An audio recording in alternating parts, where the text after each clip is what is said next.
اعوذ باللہ من الشیطان الرجیم بسم اللہ الرحمن الرحیم۔ السلام علیکم معزز سامعین کرام، امید کرتے ہیں کہ آپ سب خیر و عافیت سے اپنے پیاروں کے ساتھ اللہ تعالیٰ کی رحمتیں اور برکتیں سمیٹ رہے ہوں گے۔ اور اگر کوئی ہمیں کہیں سن رہا ہو جو کسی بھی چھوٹی یا بڑی پریشانی میں مبتلا ہو، اس سے گزر رہا ہو، تو دعا کرتے ہیں کہ اللہ تعالیٰ ان کی پریشانیوں کو حل فرما دے اور ان کے لیے آسانیاں پیدا عطا فرما دے، آمین۔ معزز سامعین کرام، ہر ایک کی زندگی ہمیشہ ایک جیسی نہیں رہتی اور نہ ہی خوشیاں اور اچھا وقت سدا رہتا ہے۔ ہر کسی کی زندگی میں چھوٹے ہوں یا بڑے، غم، دکھ، تکالیف ضرور آتے ہیں،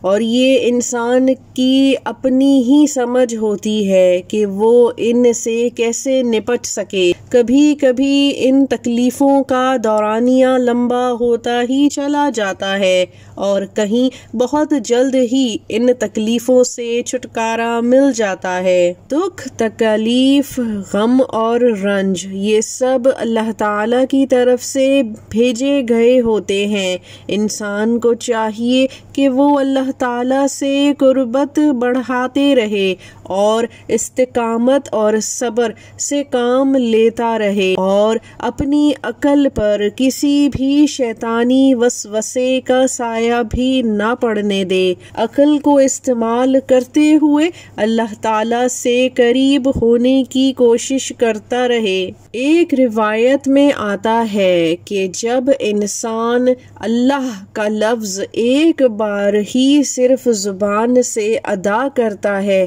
پھر چاہے وہ کسی تکلیف کے عالم میں ہو یا پھر خوشی کے عالم میں ہو، تو اللہ تعالیٰ اس شخص کو نظر رحمت سے دیکھتے ہیں تو اس کے 70 گناہ اسی وقت جل کر راکھ ہو جاتے ہیں اور اللہ تعالیٰ اس کو عذاب نہیں دیتے۔ حضرت شیخ شبلی رحمت اللہ علیہ ایک بار اللہ تعالیٰ کو یاد کرنے اور اللہ پاک کے اسماء حسنہ سے اس کو پکارنے کی اہمیت اور برکات بیان فرما رہے تھے کہ ابو علی سینا، جو بہت بڑا تاریخ میں فلسفی گزرا ہے، تو وہ بھی اس مجلس میں شریک تھے اور تمام بیان سن رہے تھے۔ حضرت شبلی رحمت اللہ علیہ فرما رہے تھے کہ اللہ تعالیٰ کا نام جب انسان بار بار لیتا ہے تو نہ صرف اس کے گناہ دھلتے رہتے ہیں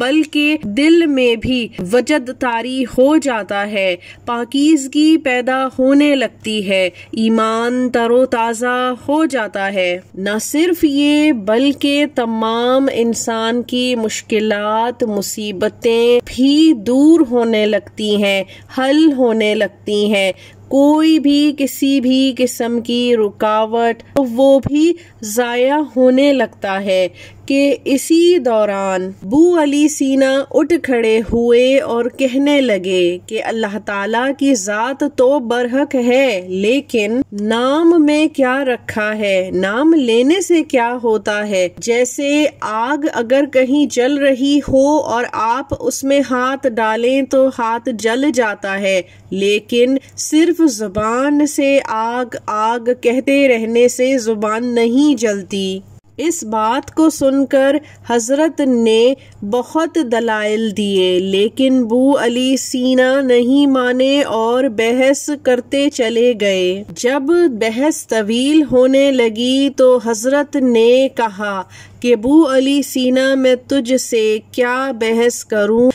تو بالکل گدھا ہے۔ یہ گدھے کا لفظ سنتے ہی ابو علی سینا کے چہرے کے رنگ سرخ ہو گئے اور وہ کہنے لگے، حضرت آپ نے مجھے اتنے بڑے مجمع میں گدھا کیسے کہہ دیا؟ حضرت مسکرائے اور کہنے لگے کہ جب گدھے کے لفظ کہنے پر آپ کے چہرے کا رنگ لال ہو سکتا ہے تو اللہ تعالیٰ کے نام سے دلوں کا رنگ کیسے نہیں بدل سکتا؟ اللہ تعالیٰ جو تمام دنیا کا خالق و مالک ہے، اس کے نام کی طاقت پھر کیا ہوگی، اس کا جاہ و جلال، برکت اور فضیلت کیا ہوگی؟ تو ابو علی سینا نے کہا کہ حضرت میں مان گیا، میں نے تسلیم کر لیا کہ آپ ہی صحیح تھے۔ اسی نسبت سے ہم آپ کو آج کا یہ وظیفہ ہدیہ کر رہے ہیں کہ خاص کر جن لوگوں کے کاموں میں رکاوٹ آ جاتی ہو، ایک دم یا تو کام ہوتے ہوتے رک جاتا ہو یا پھر بظاہر کوئی کام نظر ہی ناممکن آتا ہو، تو ایسی صورت میں کہ آپ کا کوئی بھی کام نہ رکے یا کسی ظالم کے ظلم سے نجات مل جائے، کوئی مقدمہ ہو جو آپ کو جیتنا ہو یا پھر ویزا وغیرہ کے لیے پیپرز اپلائی کرنے ہوں یا پھر انٹرویو کے لیے جانا ہو، اپنی یا بچوں کی شادی کا معاملہ حل کرنا ہو،